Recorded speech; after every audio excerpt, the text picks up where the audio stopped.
आप देख रहा है सुनील श्रीवास्तव के साथ हिंदी स्टोरी। अच्छा लगे तो सरप्राइज कर लिया करो भाई। बात है जब एक रुरु मृग हुआ करते थे।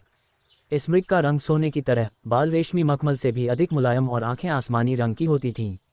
रुरु मृग किसी के भी मन को मोह लेता था। यह मृग अधिक सुंदर और विवेकशील था और मनुष्य की तरह बात कर सकता था।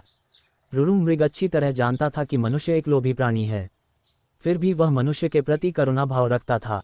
एक दिन रुरु मृग जंगल में सैर कर रहा था, लेकिन तभी वह किसी मनुष्य के चिल्लाने की आवाज़ सुनता है। जब वह मौके पर पहुंचता है तो उसे नदी की धारा में एक आदमी बहता हुआ नजर आता है।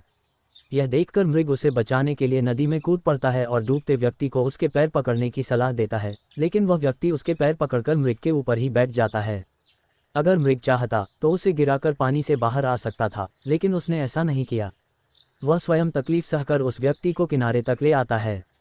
बाहर आते ही व्यक्ति मृग को धन्यवाद कहता है, तो इस पर मृग कहता है, अगर तुम मुझे सच में धन्यवाद करना चाहते हो तो किसी को यह मत बताना कि तुम्हें एक स्वर्ण मृग ने डूबने से बताया है। मृग ने उसे कहा, अगर मनुष्य मेरे बारे में जानेंगे तो वे मेरा शिकार करने की कोशिश करेंगे। यह कहकर रुरु मृग जंगल में चला जाता है।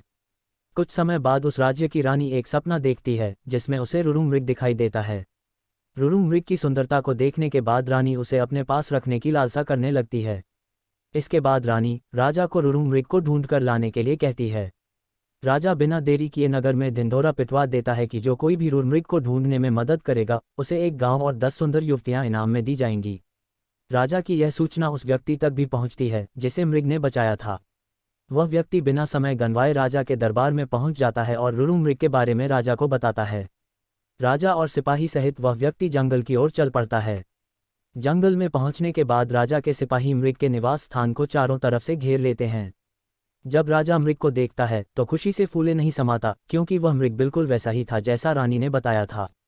मृग चारों ओर से सिपाही से घिरा हुआ था और राजा उस पर बाण साधे हुए था, लेकिन तभी मृग राजा से मनुष्य की भाषा में कहता है, हे राजन, तुम मुझे मार देना, लेकिन पहले मैं यह जानना चाहता हूं कि तुम्हें मेरी जगह का रास्ता किसने बताया। इस पर राज ने उस व्यक्ति की ओर इशारा किया जिसकी जान मृग ने बचाई थी।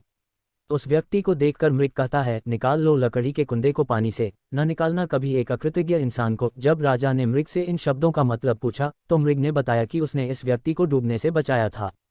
मृग की बातें सुनकर राजा के अंदर की इंसानियत जाग गई। उसे खुद पर शर्म आने लगी और क्रोध में उस व्यक्ति की ओर तीर का निशान कर दिया। यह देखकर मृग ने राजा से उस व्यक्ति को न मारने की प्रार्थना की। मृग की दया भावना देखकर राजा ने उसे अपने राज्य में आने का निमंत्रण दिया। मृग राजा के निमंत्रण पर कुछ दिन राजमहल में रहा और फिर वापस जंगल लौट गया। कहानी से सीख। इस कहानी से हमें यह सीख मिलती है कि हमें किसी का एहसान कभी नहीं भूलना चाहिए, चाहे वह इंसान हो या जानवर।